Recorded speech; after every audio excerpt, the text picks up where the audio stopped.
अस्सलाम वालेकुम नाजरीन। दबत के अगले एपिसोड में हालात पहले से कहीं ज्यादा खतरनाक होने वाले हैं। आयला की एक छोटी सी कोशिश सब कुछ बदल सकती है, जबकि शामी हर कीमत पर उसे दोबारा अपने काबू में रखना चाहता है। दूसरी तरफ जबत अब सिर्फ सच जानने नहीं, बल्कि आयला को हर हाल में बचाने के लिए मैदान में उतर चुका है। मगर एक ऐसा गैर मुतवक्का राज सामने आने वाला है जो सबको हैरान कर देगा। आखिर किसका मंसूबा कामयाब होगा? आइए जानते हैं। आयला तेजी से दरख्तों के दरमियान भाग रही थी।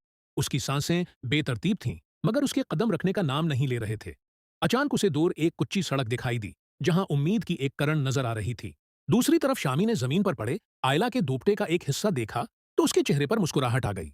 तुम ज्यादा दौड़ नहीं जा सकी, आयला। वो निशानात का पीछा करते हुए आगे बढ़ने लगा। इसी दौरान जबत और उसके साथी भी इस इलाके में पहुंच गए। जबत ने जमीन पर ताजा कदमों के निशानात देखे और फौरन अंदाजा लगा लिया कि आयला करीब ही मौजूद है। सब लोग अलग अलग समत में तलाश करो, कोई भी रास्ता खाली न छोड़ना। आयला दौड़ते हुए अचानक एक पुरानी झोंपड़ी के सामने पहुंच गई। वो अंदर दाखिल हुई और दरवाजा आहिस्ता से बंद कर लिया। वो खुद को संभालने की कोशिश कर ही रही थी कि बाहर किसी के कदमों की आवाज आने लगी।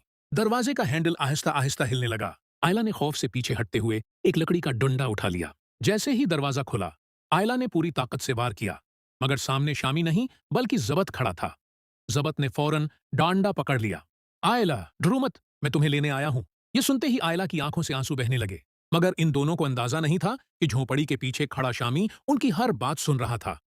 उसने खामोशी से अपना मोबाइल निकाला और किसी नामालूम शख्स को फोन किया। वो दोनों मिल चुके हैं, अब प्लान का दूसरा मरहला शुरू करो। चंद ही लम्हों बाद बाहर गाड़ियों के ब्रेक लगने की आवाज गूंजी। जबत ने खिड़की से झांका तो कई नामालूम अफराद झोंपड़ी को चारों तरफ से घेर चुके थे। जबत ने फौरन आयला की तरफ देखा और बोला, लगता है आज सिर्फ तुम्हें बचाना ही नहीं, बल्कि यहां से जिंदा निकलना भी एक इम्तिहान होगा। इधर शामी के चेहरे पर इत्मीनान भरी मुस्कुराहट फैल चुकी थी, क्योंकि उसका असल मंसूबा अभी शुरू हुआ था और जबत को इस बात का जरा भी अंदाजा नहीं था कि उसके लिए सबसे बड़ा खतरा सामने खड़ा है। झोंपड़ी के बाहर गाड़ियों के इंजन मुसलसल चल रहे थे। जबत ने खिड़की से दोबारा झांका तो देखा कि चारों तरफ मुसल्लह अफराद फैल चुके हैं। हर रास्ता बंद किया जा चुका था।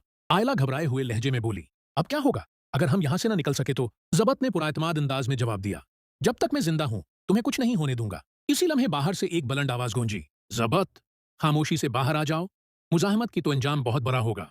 जबत ने फौरन झोंपड़ी का पछला दरवाजा खोला। खुशकिस्मती से वहां एक तंग रास्ता मौजूद था जो सीधा जंगल की तरफ जाता था। आयला, मेरे पीछे रहना, किसी भी कीमत पर अलग मत होना। दोनों खामोशी से पछले रास्ते से निकल गए, मगर चंद ही कदम चले थे कि एक शख्स ने उन्हें देख लिया। वो रहे, पकड़ो उन्हें। यह आवाज सुनते ही कई लोग उनके पीछे दौड़ पड़े। जबत ने आयला का हाथ मजबूती से थामा और तेजी से आगे बढ़ने लगा। कुछ फासले पर एक पर